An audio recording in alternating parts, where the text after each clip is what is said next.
Hey everyone, and welcome back to Catching Up with the Walkers. Thank you so much for taking a minute out of your day to sit down, grab a cup of maybe some coffee or hot tea or something to catch up with Cassie and I. Good morning. You ready to catch up? I am. I'm behind. You you want to tell them why you're behind? This week I had 12 basketball games, an after-school archer practice, and then an archery shoot. 12 basketball games. I would have had 14, but I had to miss 2 varsity games for the archery shoot. And the archery shoot, she had to go earlier in the morning at like 8 a.m. and then we had to go back a second time in the day for a couple more hours. So it's been a very eventful week, to say the least. So if you haven't seen a whole lot of Cassie in the videos, that's why. Yep. She's still here though. They ain't gonna get rid of me. She's still sleeping here, and she eats at least one meal a day, maybe some snacks here. So I get my coffee every morning. I still consider her a resident of Walker Farm. Unlike some other animals that you saw on Walker Farm Fam, that actually the next video, an animal left Walker Farm. So just have to stay tuned for that. But today we are talking about something a little different. We told you guys whenever we decided that I was going to be a stay-at-farm dad, meaning I left my corporate job of 20 years to stay at the farm full-time. When we did that, we told you all the reasons why. We told you why we did it, but what did we not tell them? We told them a little bit how, but not completely. Yeah, we didn't really go into the how details, and we asked you if some of you would want to know the how details, and there were multiple people that said, yes, we want to know. I don't know why you want to know, if it's because you're wanting to do something similar. Or you nosy. Or you just nosy. Whatever the reason is, though, we offered it, so we thought we would sit down today, go into more detail. That's what some people have also asked. Why do you have 2 channels? Well, this channel is partially for sitting down and going into more details. You okay there, Cassie? I'm not yawning. Cassie and her yawns. It's a never-ending thing. It's like a camera comes out and I start yawning. Well, the camera's out, so that means here it comes. So, how do you do something that almost nobody else is doing, Cassie? That's the question. Sacrifice, hard work, a plan, and sticking to the plan. Exactly. You do something that almost no one else is doing. So how do you get the result of something that's different? You have to do something different in the beginning. So Dave Ramsey, one of his favorite sayings, and we're big proponents of Dave Ramsey's financial peace. We have went through it 15 years ago, which is a big part of our story. And we also teach Dave Ramsey's financial peace class periodically at our church. But what's one of his biggest sayings? If you live like no one else, one day you can truly live like no one else. Yeah, that's it. And I think that was really, if you want to put it in one little short statement, that is really the big picture of how we were able to do what almost no other 38-year-olds are doing at this point, and that is basically being able to stay home with our family if we want. Cassie still enjoys putting herself through this torturous 12-game weeks with all the other stuff in the middle, right? I do. Every day you choose that? I do. Okay, there you go. But if you wanted to, you could also stay home. I could. And that is a pretty amazing thing for us, being in a position to where both of us could actually stay home and on the farm if that's what we chose to do. So, you ready to tell them how we did it? Let's do it. So a quick flashback to, like I said, about 15 years ago, Cassie and I went through a little class that we saw was being offered at church, and we were not even married yet. Nope. I'm pretty sure it was a setup. You think it was a setup? Gary knew exactly what he was doing, and I'm so glad that he said we need to go through this because I didn't have a clue about finances and money. I knew you get money, you spend money. That's two things you can do with money. You That's can get what it, I and knew. you can go in one door and out the other. Yep, I knew my philosophy was if it was in the bank, just spend it. And then when you get to the end of the month, be smart for a little bit. You'll get some more in there, and then you'll spend that one. That's I think how a lot of people live, especially in America. I don't know about other cultures and other countries, but you have a lot of people that what they call is living paycheck to paycheck, meaning that any extra money, any extra margin they get in their budget, it is automatically out the door. And up until the time I met Cassie, that was probably the way.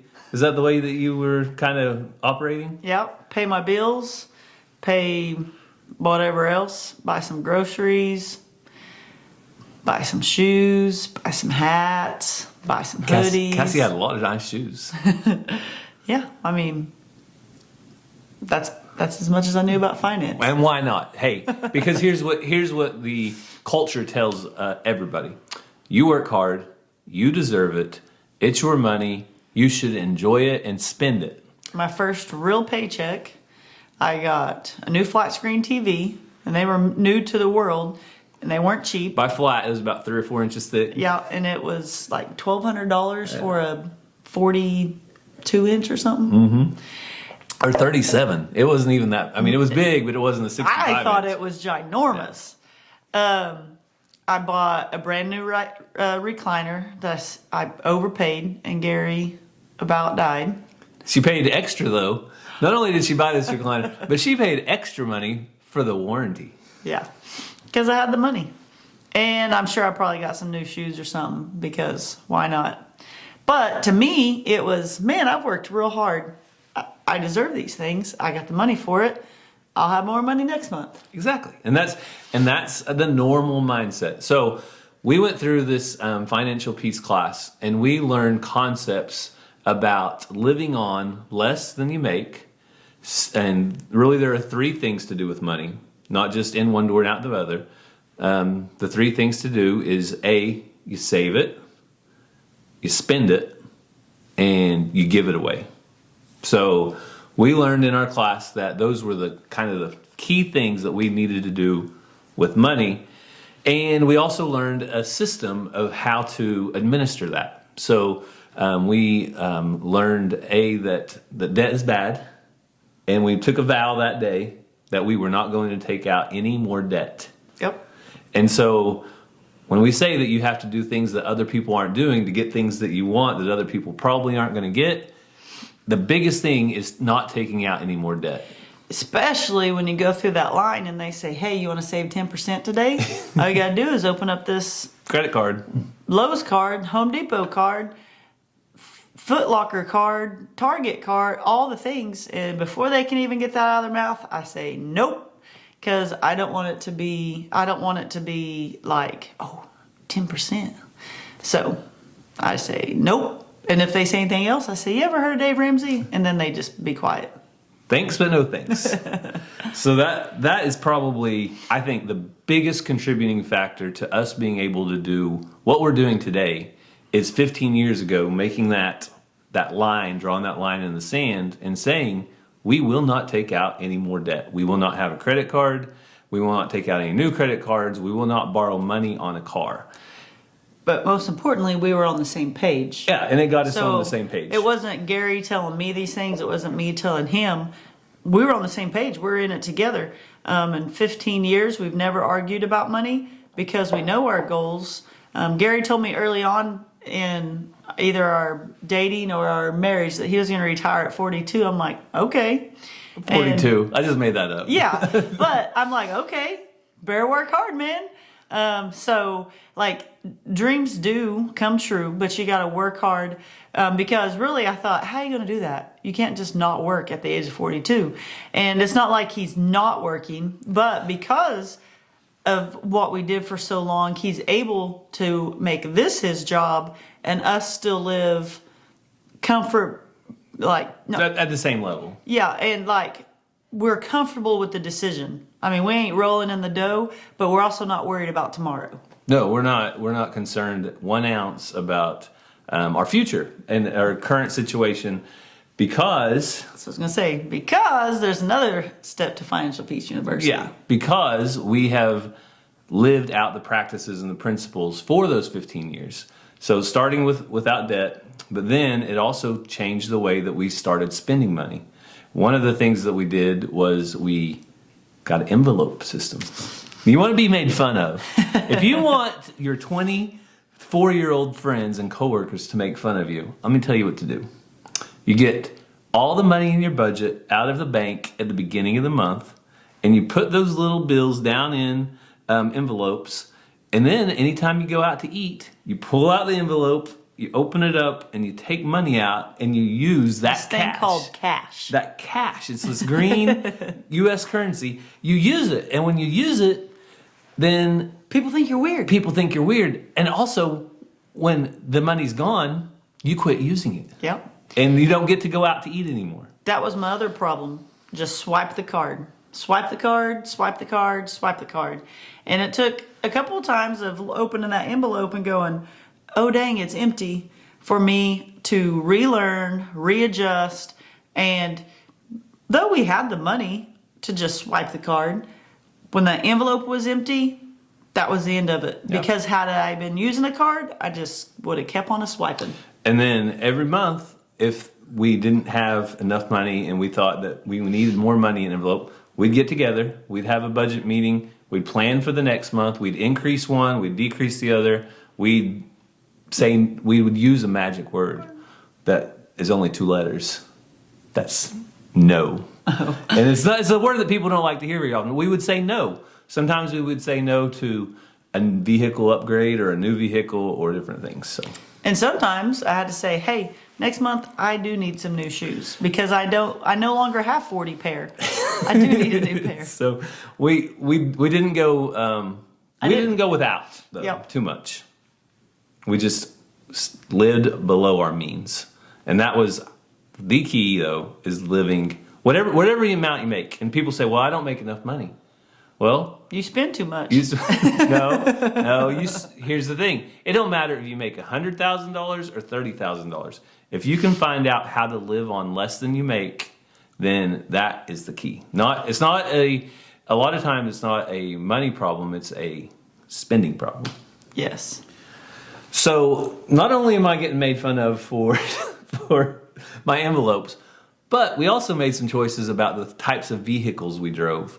We, to this day, have never owned a brand new vehicle. Correct. Ever.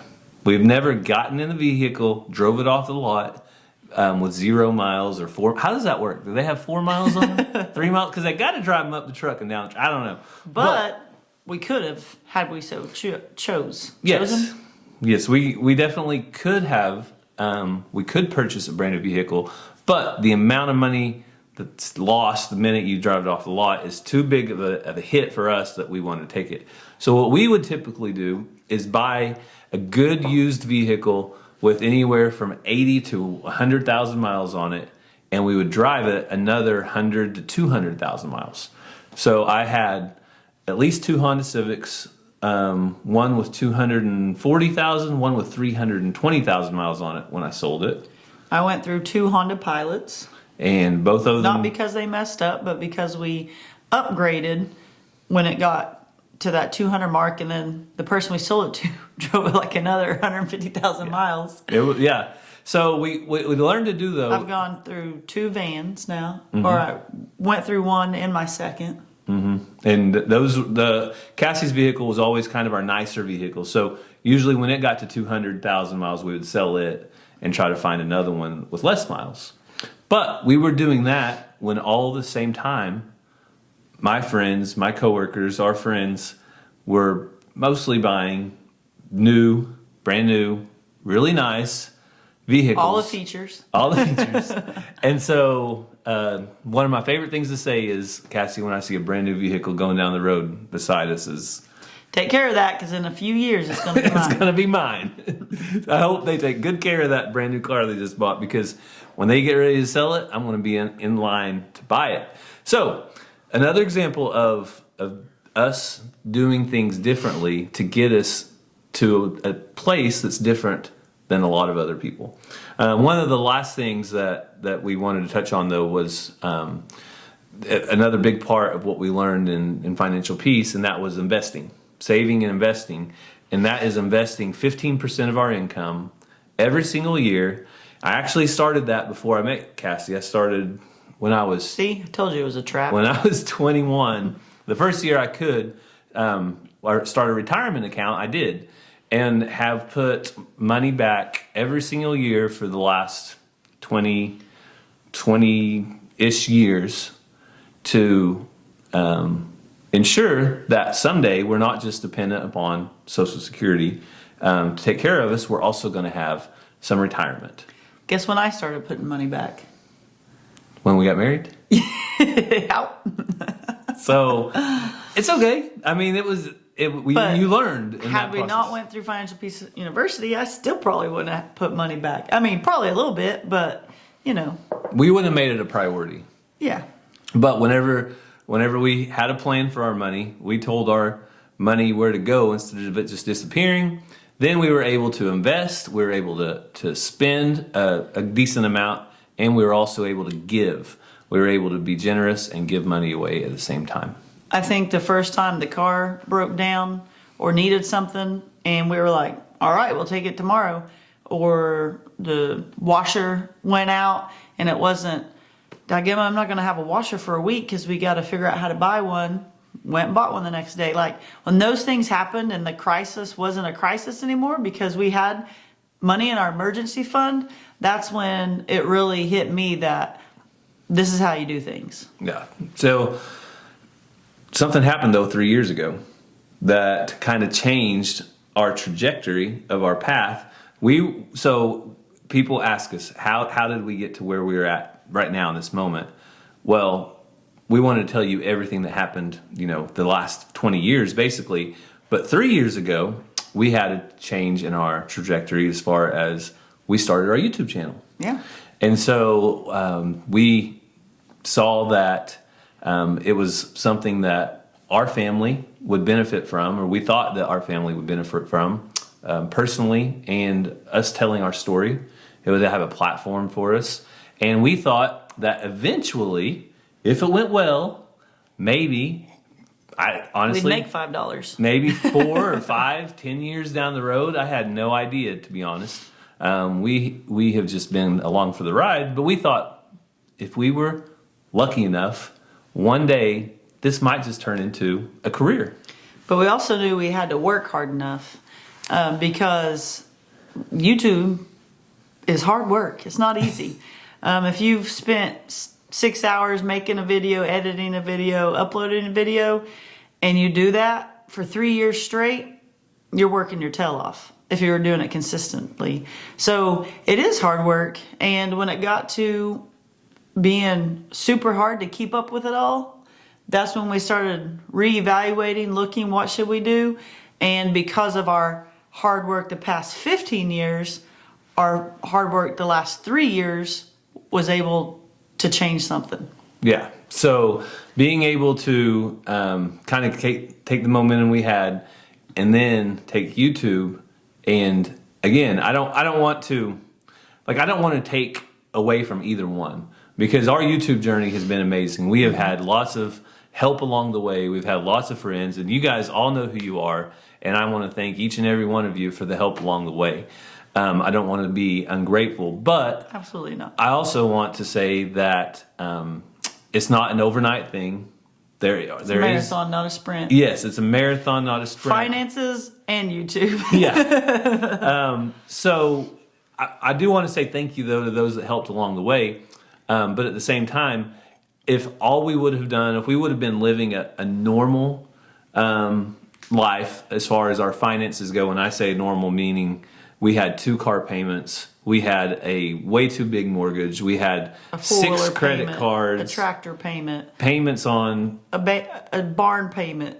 What does other people have? People finance their cows. I mean, a cow payment. A cow payment. So if we had a leverage payment over our eyeballs in debt, no matter what would have happened in the last 3 years on YouTube, there is no way we would be able to switch to a full-time career of me being a stay-at-farm dad.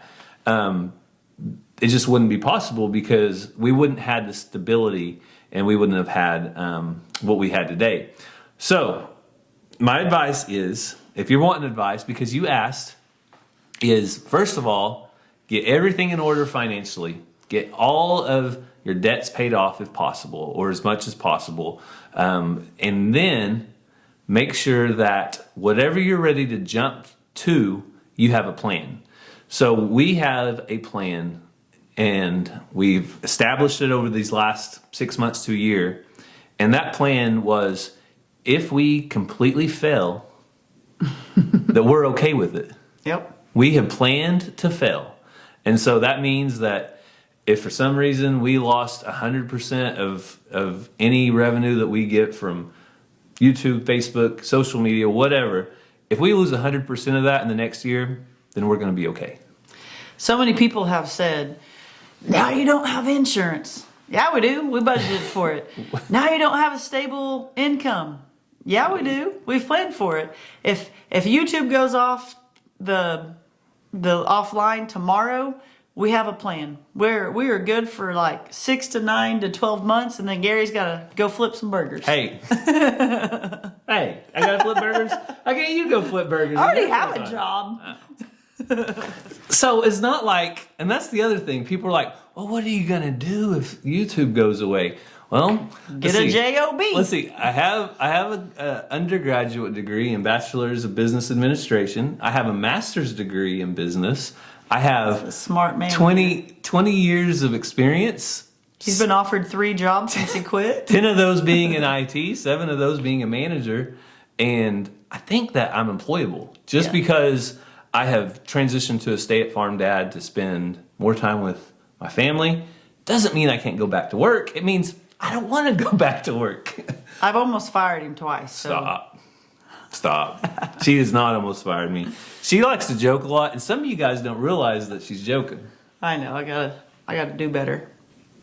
She's not going to do any better. No, but one other last thing that we have to have, and that is also faith. So we have faith that God has provided. We have knowledge that God has provided anything and everything we've needed for all of our lifetime, and we have faith that God will provide what we need and the rest of it. I don't believe in coincidences. I think God knew what he was doing when he placed financial peace in our path. God knew what he was doing when he placed other things in our path. We found this land. That was just a God thing. Lots of things. Foster care, adoption, all the things that have happened in our life. And then 3 years ago, he knew what he was doing when he laid it on our hearts to start a YouTube channel and share our family, our journey, our foster and adoption, our farm, all the things. Like, none of that is coincidence. None of that just happens. We don't get followers on here and videos do well just by chance, just by coincidence. We're not able to meet amazing other people that has helped us grow just by coincidence. So God has a plan. God has worked all this out, and we have just been not too dumb to mess that plan up and follow it. So we're truly blessed and thankful, and it's not something that happens overnight. It's not something that happens to every single person that does Dave Ramsey and a YouTube channel. But whatever you are wanting to do, maybe your dream is to be an artist and you just want to do art and sell it. Or maybe your dream is to be a leather worker or I don't even know. I can't even think of other things, but you think, oh, there's no way I can do it right now. Start planning financially and then just go for it. And that's one thing I wanted to note, that is that it should not be about what you're running from. It should be about what you're running to. So I had a great job. And I liked my job. I did not want to necessarily leave my job. The reason I left my job is because there's not 2 of me. And there needed to be 2 of me. There needed to be one of us that go to work and one of us that stays home. And you're just looking at me. I don't have a twin. But, so, if you're motivated for something, and for me, my motivation is my family and my farm and my animals and being able to spend time on things that are most important to me, because I know time is only a measurable amount. It's not infinite. But I was able to focus on that and have that as a driving motivation. So the last couple of years, when there were times when it seemed like I was working 2 jobs, I was able to push through and do it because I knew there was probably going to be a light at the end of that tunnel. So that's it for me. Gary asked me the other day, you used to read all the comments and help me out and heart them and thumbs up them. Are you going to, what are you doing? I said, this is your job now. Like, used to we had a tag team that we both had 2 or 3 jobs. You enjoyed that. You enjoyed I do. the comments, though, and you always have good comments when you leave them back. The problem is, I had 12 games last week. She's been busy. But also, had God not opened up the door when he did for Gary to stay home, what would I have done last week when I had 12 games? I would have been dragging the kids. I didn't get home till midnight Thursday night. I would have been dragging the kids around, or Gary would have had to leave work, come to wherever I'm at to get the kids, to get them home, do chores in the dark. I would have been up until midnight doing chores in the dark. I would have been trying to sleep while he comes in here and takes a shower at midnight. Like, things just wouldn't have worked out. Yeah, and I can say, hindsight, 2020, the last week has been probably the less stressful week from one of the most stressful periods of time. It just was. It's been, everything's been going 100 miles an hour, and I've been able to be present and deal with a lot of it. And I mean, I had a meal on the table. I was going to say, I told you all that his new thing was he better have food ready when we get home, and he has. I mean, sometimes it's bologna and cheese. Stop. I was pot roast. I was going to say roasted potatoes. Roast potatoes, carrots, onions, and we even made brownies. The kids love to make brownies. Yep. And the night before, I made the kids dinner, and we had a family game night. All in a busy week. Yep. Just doesn't happen around here otherwise. So hopefully that answers some of your questions. A lot of you have had those questions, and a lot of you may not be in a place right now that you like, and just let you know there's hope. There's hope for tomorrow's a new day. You have the opportunity. If there's something that you like, spend some time on it, invest in it, water it, fertilize it, whatever you got to do to it to make it grow, and you can do it. But it's a marathon, not a sprint. Yes, it is. But you can do it. The key is you can do it. You can do it. So as far as prayer requests, you guys know that we have friends that have loved ones that need your prayers. I have an aunt, Colleen. She was in the hospital this last week, and she just got out. And not to go into too many details, but my Aunt Colleen is handicapped, disabled, more or less her whole life. And she had a seizure and a scare, and her sugars were off the charts, and she was... it was a coma, but she was kind of hallucinating and doing different things. But yesterday she kind of came out of that more or less, and she started asking for some Diet Mountain Dew. Being her old pestering self again. Yeah, starting to pester people again. So a prayer request and a praise, mainly a praise though, because she has more or less come through that. But keep her in your prayers as well, and we really do appreciate it. You guys leave any of your requests down in the comments. So as always, thank you for taking some time to spend with us. We hope you have a great day, and God bless. Love you guys.